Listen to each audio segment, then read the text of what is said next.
እንደሚታወቀው አሁን ላይ ሰዎች አፍሪካን የሚያዩበት መንገድ ተቀይሯል። ድሮ ሰዎች ከባህር ማዶ ወደ አፍሪካ ሲመጡ በሺዎች የሚቆጠሩ ሰዎች አውሮፕላን ተሸክሞ የሚቀበሉን ይመስላቸው ነበር። ስለዚህ በእኛ ይዘቶች ወይም ኮንተንት አፍሪካን ምን ያህል እንደበለጸገች ለዓለም ማሳየት ትልቅ ኃላፊነታችን ነው። እኛም መላው ዓለም እንዲያውቀን ማድረግ እንደምንችል እያሳየን ነው። እኔ የመጣሁት በደቡብ አፍሪካ ከምትገኝ ትንሽ ሀገር ነው። አንድ አፍሪካዊ ልጅ ከዚያ ተነስቶ ግሪክ ድረስ በመሄድ ከሰዎች ጋር ይወያያል ብሎ የሚያስብ አልነበረም። ይህ ለእኔ ትልቅ ክብር ነው። እንደ አፍሪካዊ ልጅ ባህር ማዶ መሻገር እንደሚቻል ለሰዎች ማሳየት የኔ ኃላፊነት ሆኖ ቆይቷል።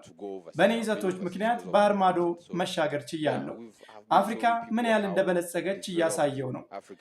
ሰዎች በስልካቸው ብቻ ሀብታም መሆን ይቻላል ብሎ አያስቡም፣ ግን በእርግጥም ይቻላል።